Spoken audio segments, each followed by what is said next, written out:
let's play this out, then maybe the issue here is the fact that it was really cast as a binary decision.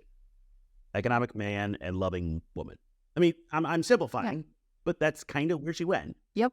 And maybe it is just like gender and just like many things in life. It's much more of a spectrum, much more of a sliding scale, much more of a gray than a black and white. I would read a chapter and like my head would hurt and I would like my ADD would start acting up because I just wanted to do something else. Like I was fighting it. And maybe that is it, dialectic thinking that it has to be one or the other.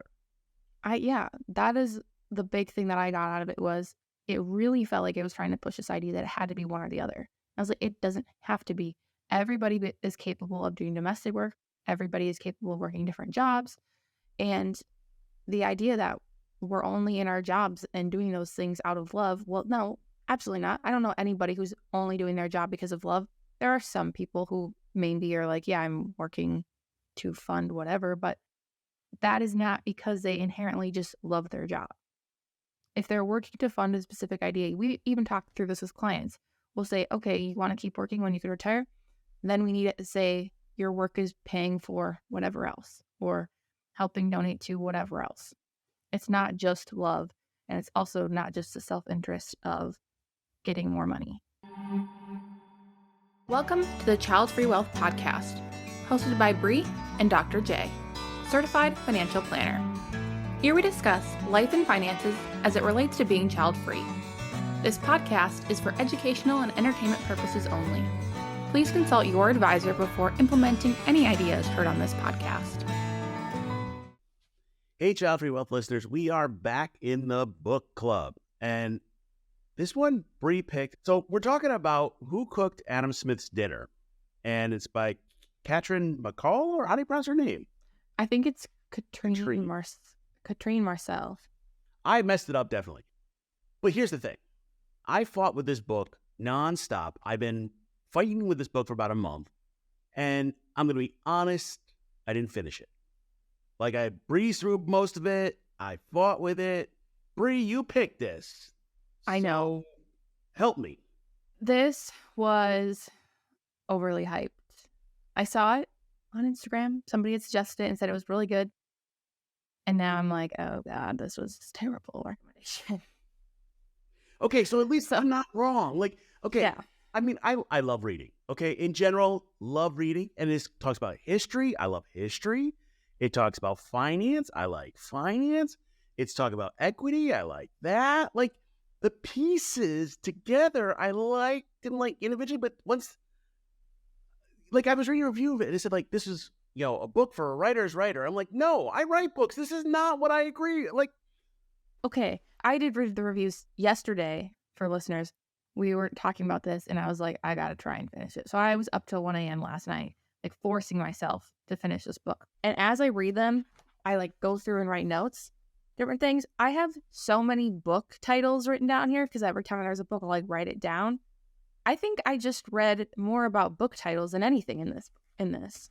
It was very, very hard to read. I wanted to love it, but I couldn't. Like, I even went to the library last night to pick up another book, and they had this one ready finally after, you know, I bought it. And I handed it back to them. I was like, oh, I don't need this one anymore. And they're like, oh, this kind of looks good. I'm like, it's not that good. No. Right. So here's what we're going to do. We are going to pick apart this book. By the way, I think the author was trying to do the right thing. It's just like there's an execution problem with it is the way I feel. But there's a lot of interesting concepts in here I want to talk about around economics, around gender, around roles. But like the premise from the title, from what I thought we were talking about, was we were going to talk about how men and women work in economies and how it fits and different things that are hidden there. And it kind of read more like, let's try to get fancy on talking about this stuff, but not make it accessible. Does that make any sense? Yeah, and it felt very choppy from chapter to chapter. It didn't feel like things flowed that well either. All right, so let's pull this apart. So it starts off talking about this concept of the economic man. And for those who haven't dove into a whole bunch of economic theories, Adam Smith kind of gets the credit for being the modern father of economics and the concepts. And I thought we were going to debate that in the book, but that really wasn't where it went. And this whole concept is that if you leave a person to be, they're going to do what's in their best interest. That's the bottom line. Yeah. That's the whole economic theory and this whole economic man concept. Is that fair, Bri? Oh, for sure. It is like 100% economic man, looks out for himself, only goes after what he wants, doesn't care about other people, has no emotions. But that was, I don't know. It wanted to come across as going against that. I don't think it did a great job of that, though. So this was 2015, at least what I'm seeing. Maybe it's just shifted that much in 7-8 years. I'm struggling because I'm the white male in the crowd here, and I'm going, cool, if we're going to go down the feminist path, we're going to support women. This didn't do it. I think it like swung way too far in the other direction and said, oh, well, people do these things out of love so much. It went from one extreme to the other, it felt like. Right. So here's where it started. It started a whole bunch of discussion about Robinson Crusoe and, what if you're on a desert island and blah, blah, blah. And maybe, a lot of that, like, you're all out for yourself. You're probably right that is like the classic finance bro approach, the Chads of the world. And like, it just, Bri and I have ongoing jokes about this. And I just, Brads and Chads, as Taylor Swift would say. Like, I don't come out of the finance world. So maybe I'm just, I don't know, I'm not an alpha or whatever, whatever their thing is for this week. Okay. You watch these folks on the influencers and, that's not what the economy is now. Or the approach to economics. Yes, it is for some people. You want to watch The Wolf of Wall Street or something like that. Cool, that was a place. But, like, I don't know. Maybe I'm just being Pollyanna-ish that I'm like, that's not the whole story now. I think there are people out there who are just very, like, self-interested and they're doing these things only for themselves. And there are people who do a lot more things out of love and care for others. But I think most people are somewhere in the middle. Well, it depends. If we're going to go to historic gender roles, which is really where this book goes. Yeah. All right. And by the way, we'll have a whole separate conversation because really they only had male and female in this book. I mean, like that's, It was very binary. Yeah. Very classic gender roles. And the people that kind of say, I want to go back to the good old times of the 50s and 60s. Okay, maybe. Okay, that's kind of where this was written from. But I'm like, we're not there now. Or maybe I'm just not there. I don't know. Like, maybe my picture of the world is just different. My wife and I embraced the Garden of Rose for years. And if you've listened to the podcast, the Garden of Roses, one's providing support and one is growing. I don't talk about gender in that because it doesn't matter. I've done the cooking the entire time. Well, according to the book, that's something the women should do. Like, it just gets, I don't know. For those of you listening, I'm really struggling with this book. I tried hard on it, and I feel like maybe I'm just missing something. This book, I don't think it was saying we should go back to that because we shouldn't. Like, that's gross. I think it was trying to say that is how it was always raised. Women were completely discounted. The traditional domestic labor was completely discounted, not considered. The fact that, my wife and I are embracing the Garden of the Rose, and I do more of the domestic work.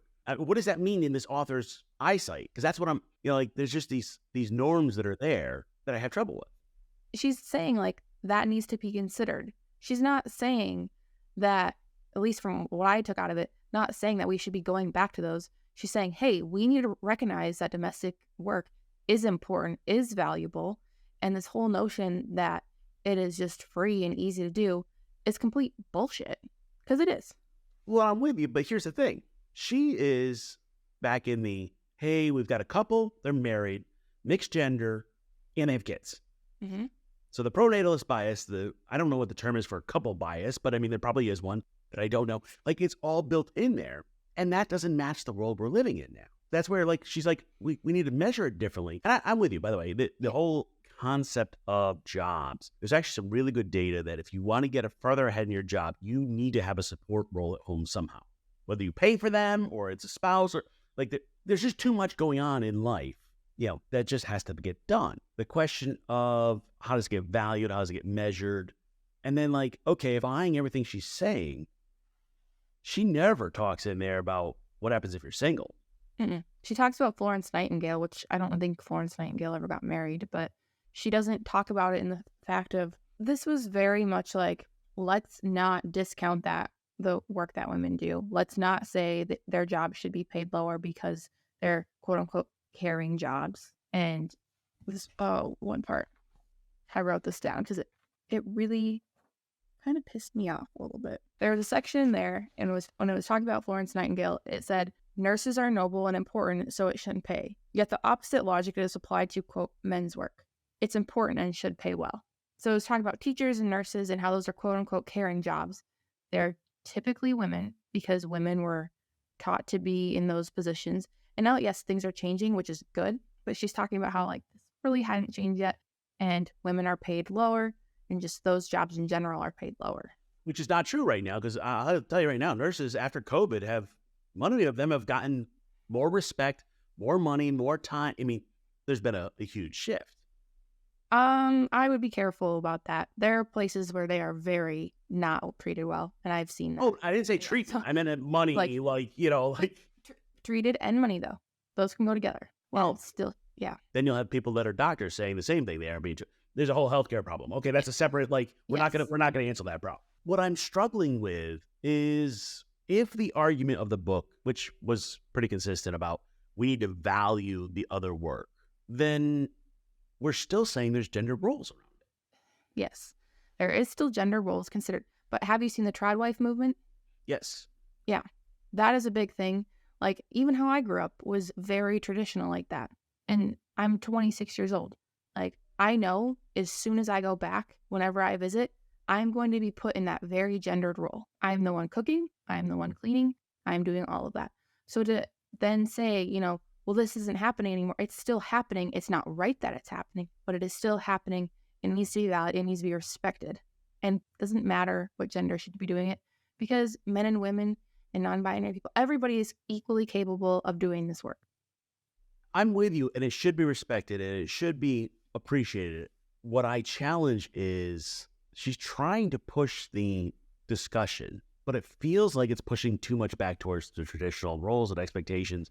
And I'll tell you, my lens, the whole, you got to procreate and have kids, and that's part of it. Like, that was pretty strong in here, and that's where I started.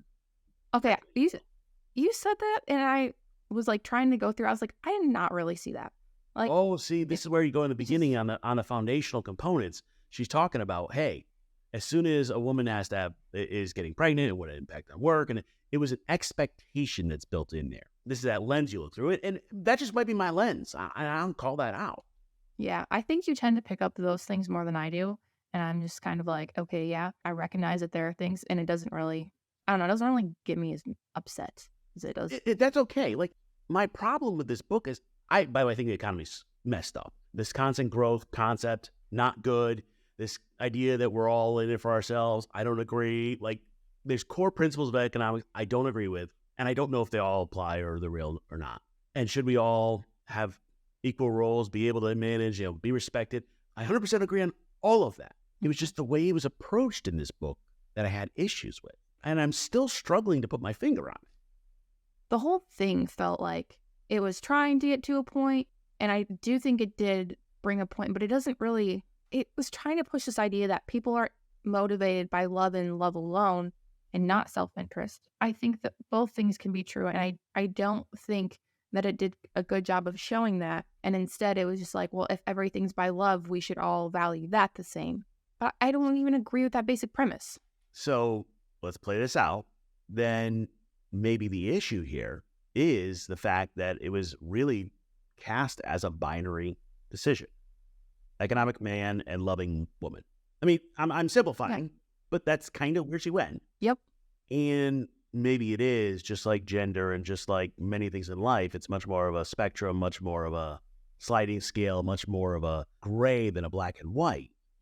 Mm-hmm. I would read a chapter and like my head would hurt and I would my ADD would start acting up because I just wanted to do something else. Like, I was fighting it. And maybe that is it. Dialectic thinking that it has to be one or the other. That is the big thing that I got out of it was it really felt like it was trying to push this idea that it had to be one or the other. I was like, it doesn't have to be. Everybody is capable of doing domestic work. Everybody is capable of working different jobs. And the idea that we're only in our jobs and doing those things out of love, well, no, absolutely not. I don't know anybody who's only doing their job because of love. There are some people who maybe are like, yeah, I'm working to fund whatever, but that is not because they inherently just love their job. If they're working to fund a specific idea, we even talk through this with clients. We'll say, okay, you want to keep working when you can retire? Then we need it to say your work is paying for whatever else, or helping donate to whatever else. It's not just love, and it's also not just the self-interest of getting more money. Yeah, and I don't know. Maybe it's just the lens we look through the world does color it. It's the rose-colored glasses or whatever you want to call it. And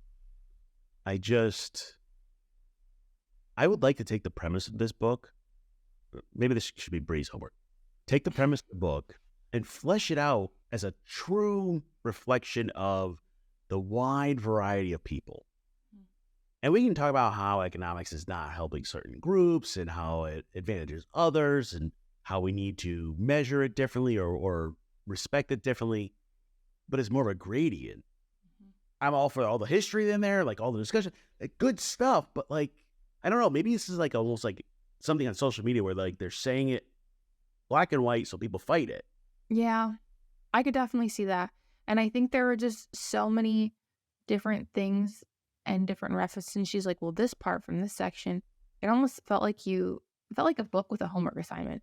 Like, oh, you need to go read all these other things too. So let's bring this out to investing for a second.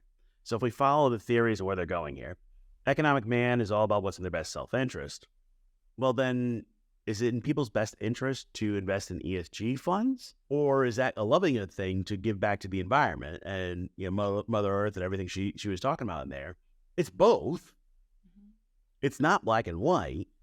Exactly. And I don't know. Like, anyone listening to this, I want you to make a better suggestion of a book that talks about economics and gender and roles as a gradient. Maybe there's one out there with more nuance, let's call it that. Yeah, like, I'm 100% behind that concept. It's just the way it was presented. And maybe I'm just looking at it wrong. I think it's just very different because, like, your relationship is just basically flipped gender roles, essentially. Whereas mine, like, we're two women, but there are definitely gender roles still play into things, and I handle a lot of the domestic work, but also we hire out some of it too because we want to advance in our careers and we need that support. So we pay for help. But yet I grew up in this very traditional sense, and I know that I get that. And like, I can tell you right now that guess what grandchild was washing dishes and drying them after eating? The other ones were outside doing whatever. But I was the one doing that. That is just, it's so, so different. And I think that plays a big part in it. But yeah, this was very binary. Like, even the cover, well, my cover anyway, was woman with pink background, man with a blue background, and just split straight down the middle. That is not the world we live in. And so while I think it tried to do good things, it just swung way too far. I'm not even sure if it swung way too far. It was just the way it was presented, in my mind. Well, yeah. This was the swinging from like strictly economic man to, oh, it's all about love. I don't think it is, though. I don't know. The fun part of this is you kind of have to read books like this and then fight with them. It is a learning opportunity. And it makes you kind of question, why are you fighting with it? Which is good. Would I encourage someone to buy this and read it? No. Yeah. Like, it's a homework assignment for, like, if this was an academic homework assignment, yeah, maybe. Okay, you know, we could have a good debate. But, like, what are you going to give it on your 5-star list there, Bri? I gave it a 3. I was so, like, conflicted. Ultimately, I decided to give it a 3 because I think just the questioning everything and really wrestling with it deserved that. But I could not go above that. I was like, I can't give it more than this. Yeah, I mean, and it may just be. I mean, the book was written 7-8 years ago. Maybe we've come that far in 8 years that this starts feeling odd. I almost said tone deaf a little bit because it kind of feels that way a little bit to me. Mm-hmm. But that just might be my lens and my privilege and my own look at it. I don't know. If you've read it in the comments, like, feel free to rip us up because, like, maybe we just missed the book. Like, I mean, seriously, I felt like maybe I'm just not equipped to understand this. I think this book just, the traditional gender roles really pissed me off a lot because I don't like that. And I don't like that I was raised in a very traditional way and still those expectations are put on me. And I think that's why this book bothered me so much. While yes, I think all work should be valued, I don't think that we should be promoting well, this is women's work instead of the idea that everybody can do this. Yeah. And I also don't think measuring it differently would fix the problem. Because that was part of one of our principles. Like, if it was measured in value, the saying. And I'm like, that's treating the symptom, not the disease. You know, it's not treating the core issue. I don't know. Yeah. I mean, if you want to see it in real life, watch parents when they value babysitters. You know, if you ever seen the math on what does somebody at home take care of the kids do, and all they figure out per hour and all that, they figure out, oh, it's $100,000 job, but then they pay their babysitter minimum wage. Like, you know, like there's all these things around it and weird systems and the way we track things. That I don't know. I really don't know. I think it's something we need to struggle with and work through. Bottom line is, if you want to read it and fight with us, please go right ahead. I'm not really sure I'm going to get anywhere on it. I just got to apologize that it's not for me. Next book, actually, I made Bri read this a little while ago when we were working together on some of the stuff with her and her wife, and she wanted to throw it at me. So it's a perfect match. That is The Gap and the Gain. We're going to talk about The Gap and the Gain as our next book, and really how we look at the world and kind of challenge those folks who like struggle because they always wanted the gold star, which, by the way, I'm one of those. So, you know, Same. it might end up as a little bit of a therapy session for Bri and I. But this book, if you read it because it was part of the book club and you hated it, blame Bri. Yeah. Full permission to yell at me. You can email me and tell me how much you hate it. Thanks for listening. If you enjoyed the show, please consider leaving a rating or review. We'd love to keep the conversation going. Follow Childfree Wealth on social media or email us at podcast@childfreewealth.com. If you're interested in working together, book a free consultation call by visiting our website, childfreewealth.com. We'll see you next week.